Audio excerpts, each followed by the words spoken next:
Hey everybody, welcome back to Great Mondays Radio. I am super excited to have Tiffany McDowell. She is an organizational design strategist, an Ernst and Young as a partner. She's an author, consultant, and educator, and she is here to talk to us about the concept of people texture, her concept of people texture.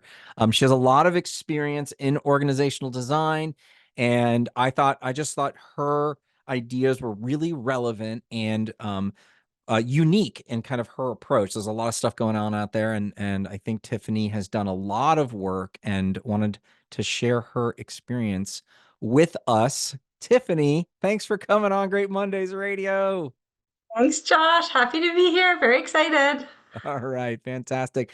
So Tiffany, you call yourself an organizational design strategist. Is that what you always wanted to be when you were a kid? Like that was like you saw that and you're like, I'm going to be an organizational design. So how did you get here? I'm just being cheeky. How did you get to I'm not become an sure.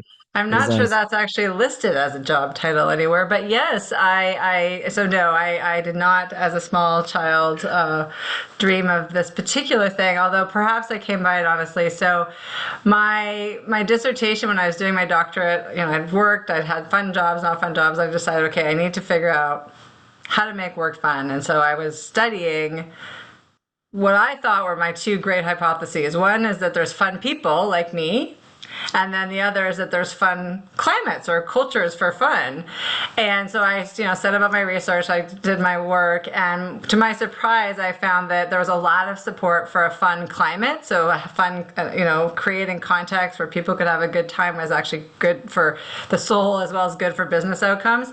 But there was no support for fun people. So like the individual difference, the Hmm. personality difference didn't really predict anything of interest in the business context.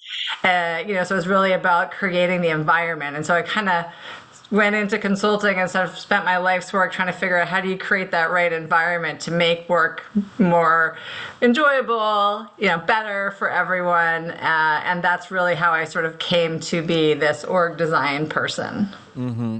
Awesome. And what when you first started getting into like consulting, was it like how did you like what because let me give you some context. I don't feel there is often, or there has not been in the future, there may be, um, roles explicitly outlined for, in my case, culture, or in your case, organizational design. Was that a thing that you were like, yes, I'm going to get hired right into this particular role, or did you start in a different way? I started probably as most consultants do in the big consulting firm. So I came from industry, had my business background, found that to be a little dull, wasn't fun. So, Yeah. went back to school, went to consulting to do, because I wanted to have that excitement and that sort of, changing and getting experiences all over different sectors, all over different topics. So came in as sort of a typical change management type of consultant, which I would say is probably a job posting somewhere. Yes, And they definitely. sort of say, go ahead and do some change management here. We're doing a big program. We're implementing a technology. We're changing the processes. We're doing something significant, and the people need to behave differently. And so for me, I, of course, believing that it was not really about a better communication to an individual to make them better individually. It was really about creating an environment that drove the behaviors you were looking for. Every change management problem to me was an org design problem, because I was like, well, you don't need to change the people. You just change the context, and then you'll get a different behavior, and then you'll get a different outcome. So that to me, was really how I just turned all of my that was the lens I saw everything through. And I was, trial and error over the years, able to figure out which elements of the environment actually changed both the behavior and the business outcome.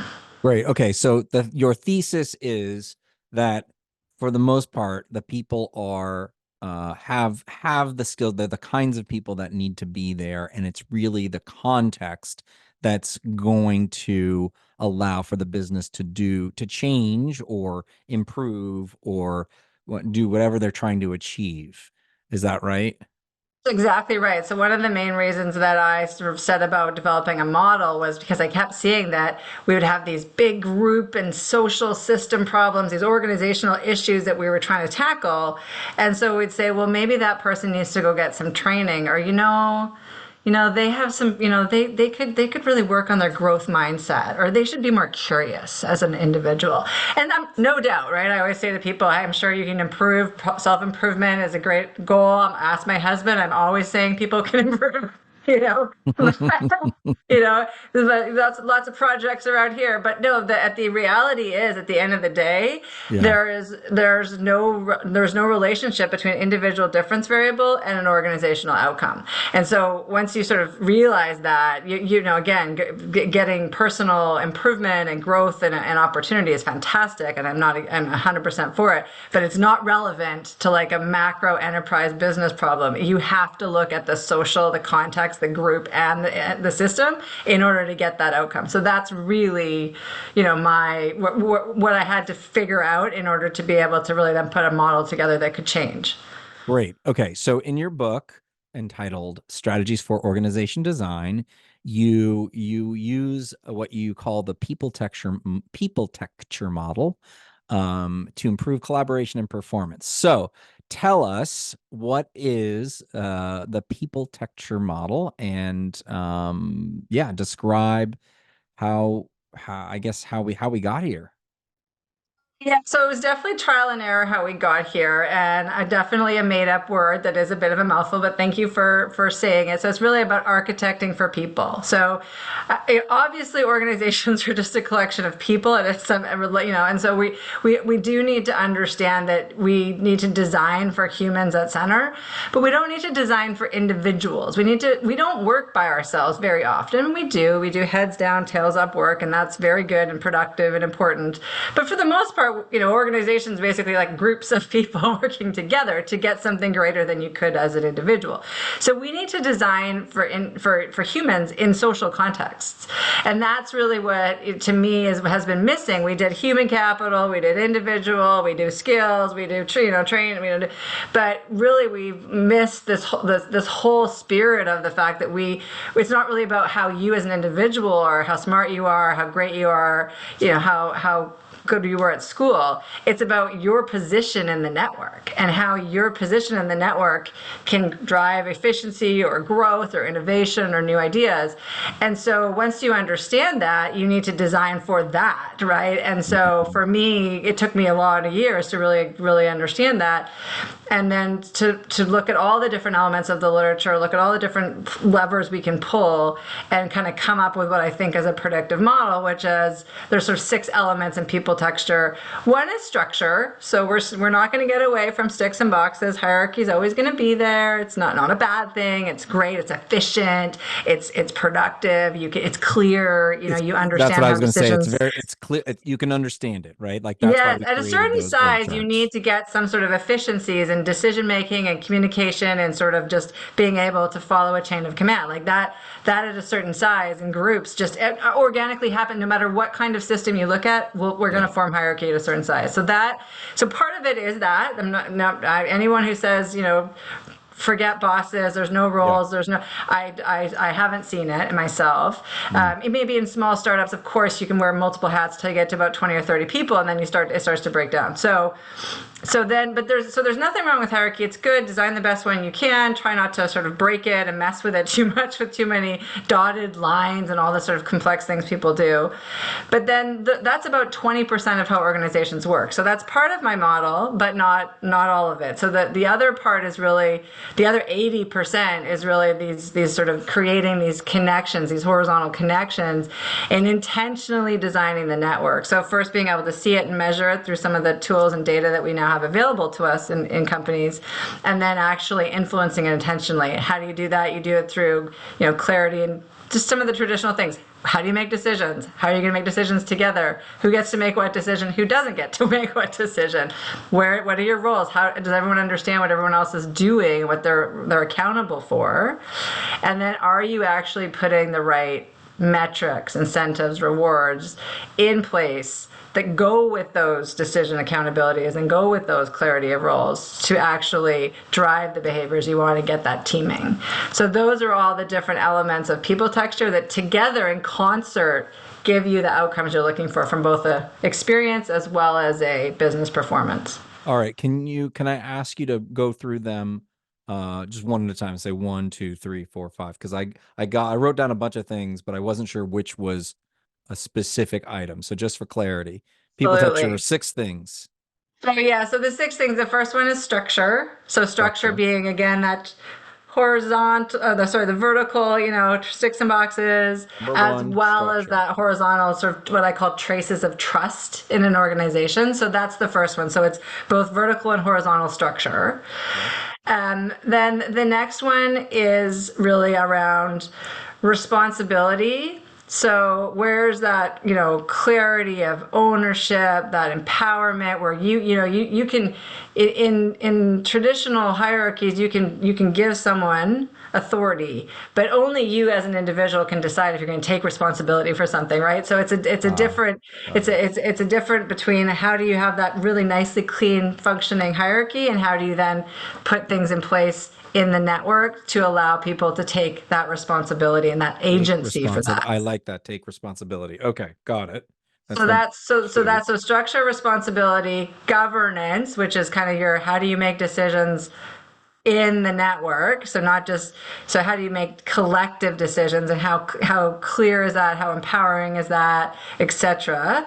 That's a big part of the work that I do is forget sticks and boxes, like how do you make decisions together and how do you break ties, right? And when there's friction, because there's always friction, which is fine, that's by design, but then how do you resolve it? And then that sort of on the other side of that structurally is the roles, right? So what are the roles? Are the roles and the scope of the role understood both within that person's, do they get that, but also between, right? Do we understand what each other is doing and what positions we're playing, in the organization? Yeah. So that's number And roles is yeah, number four. that's number four. And then you have um, measurement, which I love this one because it's always been in, back in any org model, you've had something to do with like how do you reward people, right? Yes, of But course. what's really been missing in my experience is the connection, sort of how we make these big business unit P&L, where are we going to place top P&L responsibility for the organization, through to then how do we then sort of cascade that into our different functional areas? How do we resolve the friction that's caused when we have two groups with competing Priorities. metrics, right? Yeah. And then how do we just then translate that into team goals and individual incentives and rewards? Like what are those levels of connection from top enterprise decision making into individual rewards? We tend to have different parts of the organization doing those things, different decision makers coming up with one and another, and like never the two shall meet. So for me, it's that connection. So that's a measurement component, which covers all of that. And in my book, I talk about Dan Pink, who says that great line, what science knows and what business does, right? Like they're completely unrelated. We know we can't put Yeah. riders on knowledge work and get better performance, but we do it all the time, right? I mean, every day we design that. So it's truly trying to get the understanding of that and then fix it, sort of fixing that to be able to make the whole system work. And then finally, it's that sort of teaming, which I think has been really interesting lately in this sort of this hybrid work environment. What are those inflection points where you really need to have shared mental models? How do you bring people together to get that so you really truly get that teaming? And so we talk a lot about extreme teaming and some of the other teaming literature to really drive those horizontal behaviors. All right. I want to dig in on a couple of things. Thank you for outlining that. So let's just start with let's go in reverse. So teaming, what's the most common successful mental model that hybrid organizations are starting to are emerging from hybrid organizations when it comes to teaming? So in my experience, as well as what I really have been studying in the literature, because I think it's a fascinating topic, is that we know there are inflection points where people need proximity. So proximity accelerates trust. Proximity allows you to get faster, sort of sharing of a mental model. In fact, just today I was looking at the literature on network, on loose ties and the network relationships, Yes. and what they showed. I think it was Arena and the one of the founders of Workalytics, but they were showing that if you get people together 3 to 4 times a year, if you are being mostly hybrid, you can see that the formation of relationships in that, let's say, a couple day offsite, right? You get the effects of those loose ties. You keep them for about 3 months and then they dissipate. So if you use that data to then drive to how often do we come together for these big offsites where we create that energy, we create that social connection intentionally, right? We drive those things and then we get the benefits organizationally for a couple, 2, 3 months, and then we do it again. Mm. So that, I think, just looking at that data is really important to tell us. And so proximity for reasons, not proximity because you should come in on Tuesdays and Thursdays and sit in your office and do Zoom, as everyone's complained about for 2 years. Right, So, right, right, so right. I, but and I feel then like and I feel like that comes up that that um slight complaint comes up on almost every other episode that I'm recording. I think yeah, everybody's like finally like, oh my God, you guys. Right. Sorry. and to me, like, so what I've been trying to bring, and I'm not a network scientist, I'm an IO psychologist, but to me, I've been trying to bring these fields together for a long time. This use case of return to work or return to hybrid or hybrid, whatever you want to call it, is at least giving us a really strong, powerful set of insights from the data that we have, that all organizations have, about how are our patterns of communication and relationships, how have they changed over time because of the way that we've changed our work environment. And we're showing with data that if you do it intentionally, you can make hybrid effective. But fully remote, we're also demonstrating through data, is not effective, especially at the individual. You're sacrificing your pay, your performance, your career, your promotion, if you do not sort of participate in a hybrid environment. So anyway, but that's one part of the answer. And then the other part would be just some of the teaming stuff that we've always known that continues to be true, which is there's no one right way to run a team. The thing that we've proven out, and I think Project Aristotle, the Google, biggest teaming study ever, the most data ever proved out. I don't think there's anything more compelling yet in the literature that I'm aware of. It doesn't matter what your norms are, as long as you all agree to the norms and adhere to them. So if you think your team should come every Monday for 5 minutes and huddle, great. If you think you should meet on Mondays for 3 hours and then go off and do things and come, great. If you think you should, whatever it is you think and you agree and you norm around and you stick to it, that's what gives that higher trust, psychological safety, and overall better team performance over time. Mm-hmm. Are you able to share the article that you referred to, the with the 3 months, 3 to 4 months? Is that something that's publicly available? Yeah, I know. I was literally just reading it on LinkedIn this morning. Yes, Send it to we me. can give that in a We'll put link. in Yeah. the episode show Yeah. notes. I think that's really Yes. one. I'm going to read it, so that's awesome. And then I am trying very hard to get the CEO of a fully distributed organization on the pod. So once we get that, we'll announce it. And his model has been twice a year. So I'm excited to hear him. He's sort of like, this is where what works for us come together twice a year. And there's a global organization.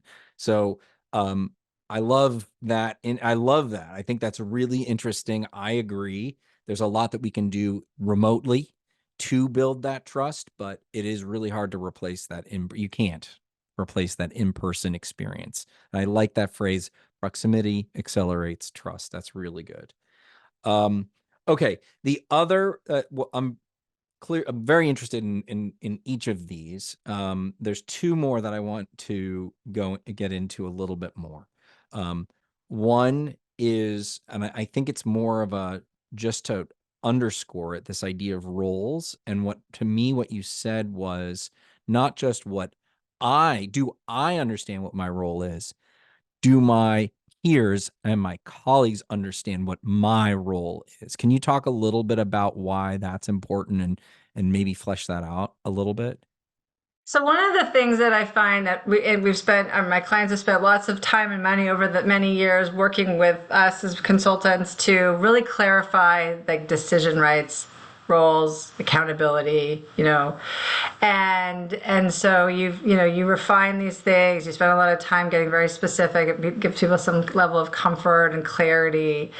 But what tends to happen, you might know this, you don't really get up in the morning and go, okay, now what did that role profile say that I was supposed to do today? Because I should Right. read it before I Yes. start my day, right? Right. So we Yes. don't even know what's in our own. We can get as specific as you want in your job descriptions, your success profiles, and that's kind of like it's not. There's nothing wrong with it, but it's not really something that guides our behavior. And so what tends to happen is we kind of know what we do, but then we don't really know what the other person does. And so then we go, well, I should probably make that decision because I'm doing this. And so then they think, well, I should probably make that decision. So what's more relevant than reading the job description to know what you do is to actually understand where your accountability sort of starts and ends and where there's shared accountability. And in some of the more advanced organizations, we've seen, and there's some really cool tools, and I have some in the book at the end that people can pick up and use, but where you start to do role crafting, which is a technique that came out of academia, which is really about how do I then work with my peers, my colleagues, my team, whatever, to actually start to say, well, gee, I really like doing a lot of this, and you really like doing a lot of that. What if I did a little more of this, and you did a little more of that, and we could sort of move some stuff around, and really getting that that sort of that clarity, but also that camaraderie around, like, maybe switch some tasks around, some people. So roles and having a line of sight into like what you're supposed to do, what do you like to do, and all back to your strengths and all the good stuff that's been done in Yeah. that Yeah. space, really kind of brings that all together to get to that level of understanding what position you're playing on the team and what other positions other people are playing. Because if you think about a team, like that's really what you need, right? I love this. It's like at once it's one of those like inevitable obvious things, and also I feel like such an idiot for not having seen it right up front. But I feel like that's sort of one of these amazing, like that's the quintessential symptoms of like an amazing kind of insight. And what I'm drawing here, what's really interesting about what you're describing is the people on the team are co-developing their roles. They're organic and they're evolving instead of, oh, here's the thing you're hired for, XYZ, that's defined by clearly input maybe from the team manager or whatever the last person did, but it doesn't necessarily leave room for organic growth and strengths and weaknesses. And you're like, who does what? But this sort of co-development, it's almost like you're in agreement around that. And that to me feels like a whole nother level to a job description role that we just haven't even touched on, where it's like forming, norming, storming, that type of thing. It's like you need to have that too for your role. You need to be able to be like, all right, this is generally the area I'm going to work in, and then I'm going to come in, and then I'm going to like we do it anyways. Your role is going to change and evolve anyways, and you're like, let's be more explicit about that. So that's a really that's amazing. That one I've locked that in. That's good. I like that one a lot. That's a really interesting insight. Okay. The other one that I want more clarity on, because this has come up with some of my clients recently, and I just want to know more about this idea, the governance piece and the collective decision making. And no matter how I approach it, like I feel like this organizations just can't get this right. And I don't know why. What are some of the challenges that you've observed? And if we're lucky, maybe you have some solutions too, but I don't want to put that out there as a promise yet. But why can't, why is it more likely that an organization is just not great at collective decision making? Yeah, it's a great question. I'm sure we could spend quite a bit of time trying to come up with the right answer here. There's a series of, I would say challenges, right, with collective decision making. one of which is just foundationally, individually, we are poor at decision making. We have, 137 natural biases built in order to sort of survive, and evolutionary psychology would tell you why. And I've written about that, and just, a lot of others have too. It's super interesting.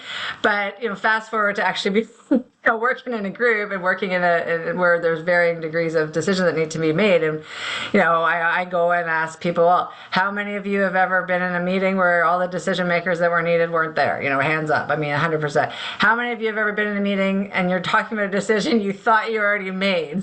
Hands up, I'm putting both my arms up for that. Yes. All right. How You're many like, hands can I didn't have we here? already have this meeting last Yeah, last month yeah, or whatever? yeah. So it's literally, it's intuitively everyone knows we're terrible, and so I think. So why? So there's one of the things I find interesting. It kind of goes back to my original hypothesis, which is we have these group and system level issues, and we try to solve them with individual difference solutions. So I had an old client, senior leader, big CEO.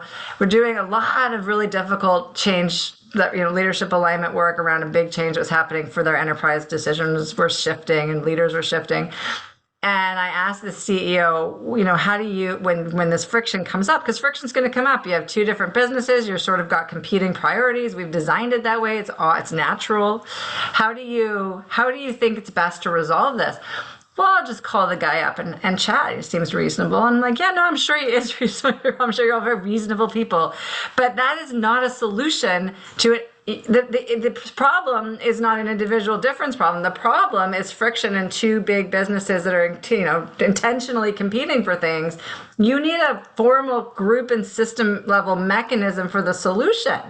And if you don't if you don't kind of allow that to take place, you end up with a lot of fighting and hurt feelings and reinventing decisions, not making decisions, Not making passive decisions. aggressive Yep. organization. Remember Yep. that article? So at a very high level, the solution is to mostly allow decisions not to be in governance. Like if I tell my clients, I'm like, stop creating governing bodies, you got to have some, but like if you can just make a decision and you have the authority in the hierarchy, or the accountability in the network of team you've created, the trust, then please make that decision and don't create a whole bunch of extra bureaucracy and overhead in order to have that forum. But for the places that you just can't, you cannot make that decision in that particular vertical. You don't have that small, agile kind of team that can make the decision and go. They don't have the decision authority to do it. You do need a formal mechanism, and how you do it, you can make it as least, as agile as possible, but you need a place to be able to take those natural friction points and actually drive accountability around the decision and the decision outcome. Because what we also know is that we can make decisions, but we don't cascade them properly to everybody else. So nobody, well, I made the decision, I'm good. Well, nobody else knows about that. So they're What is still remaking the the decision. decision, the implications of the decision? So we need to document that. So we need to like literally like sign on the line. They're like, hey, everybody, we're all making this choice, and here's right. Like it is, to me, I almost had like, a traumatic response to your point about like the passive aggressive. We don't make decisions. It's like, I guess there's a bunch of different ways, and I don't know if you can list off just maybe, are there a few examples? Just give me a little hors d'oeuvre platter of like, how do we identify or document or determine that we've made a decision? Like, what are the levers? What can we put in place? I think it depends on which sort of slice you're taking of the organization, how formal you want to be. But I think overall, kind of where you're going with this is transparency, right? I mean, we can all these tools now that we have available, where the meeting notes get documented, any decisions get made, and that you can read it, right? I mean, that's great. I mean, as we start to get more adoption of those types of things, and we allow our data to be transparent, which I think we should. I think the risk of not knowing what the decision was is much greater organizationally than the risk of having people read the minutes, Especially in the right? So hybrid workspace, you need to make that yeah, and so documentation. So it is the discipline. It's so simple and mechanic. It's not there's it's just not that exciting. It's not that sexy. But like we've literally done consulting projects where part of it is here's the template for the meeting agenda, here's the meeting minute, here's the communication, here's who's accountable for sending the communication out about the decisions that were made, which stakeholder groups are getting them, how they then are accountable for communicating those decisions. Like very simple things that are not really, but and are not new, but they're just and there is literature. There's it's been around for a long time. There's different studies that have shown when they look back, they do a longitudinal study of decisions made in an organization, that the deep analysis, great financials, like all those things are not bad. Again, great to go ahead, no problem. But decision process outperforms that type of decision analysis by 6 times. So you can get 6x performance uptick in your decision of your business decision just by following a decision process. All that is the mechanics we just talked about. And I mean, there's no law and there's no downside to that, right? No. Yeah. There's I only mean, upside. it almost proves the kind of the maxim, right? Where it's like any decision is better than no decision, right? Even if it's the wrong decision, like at least you're making some choices. And I feel like there's there's a decision paralysis around, right? The analysis paralysis. It's like, well, I don't know if do we have enough information? Do we? And I'm not saying you should just go on. We talked about 127 whatever biases and like, hey, I just think we should go this direction. Okay, fine, maybe sometimes, and you should have that data. But the point is, decisions, we swing too hard in the not making decision direction, and on top of that, even if we have made a decision, we haven't gone thoroughly through it and actually cascaded that down and really documented it and made sure everybody understands that. Did I get that Yeah. right? Is that That's correct? yeah, and just doing that gives you a huge uptick in the effectiveness of the decisions you make, regardless of whether or not they were the perfect decision. Just following a decision process, and that kind of goes to the and decision making in groups is better than decision making as an individual because you tend, sort of the wisdom of crowd type of concept. Now, there's also the madness of crowd concept. So it's not a perfect formula. It's not just groups don't just make better decisions. In fact, they can make far worse decisions with certain biases getting, amplified. But if you do certain things, to address our biases within groups, you get actually a better decision outcome, and then you make it transparent. I mean, you're just really business wise upping your business performance without really investing anything except just transparency and Yeah. process, which I Yeah. mean Yeah. there's no downside. Amazing. That's great. Thank you so much. There's so much more that I feel like I could ask, but we are coming up at the end of our time. Um, Strategies for Organization Design is your book. You can find it at organizationalstrategist.com is the website where you can find out more about Tiffany McDowell. Tiffany, any final insights or parting words, either just from your experience or from the book that you would like to share? Takeaways, maybe? I think for me, my life's work has been I have to go to work every day, so I want it to be more fun and enjoyable. And for me, like just realizing and acknowledging that if you do intentionally design these components of an organization's context, you can actually get to that, unleashing the humanness of work and actually allowing it to be more fun and enjoyable. And so, for me, if people could take away that taking these elements in concert and understanding how they work together Yeah, and using that to, for good to make the world a better working, better working world, then to me that would be a great outcome. So yes, I thank love you. it. I love it too. The organ is the structure will set you free, is what I There you hear. go. Well, I Love do that. love any book that that suggests 6 key components for organizing an organization.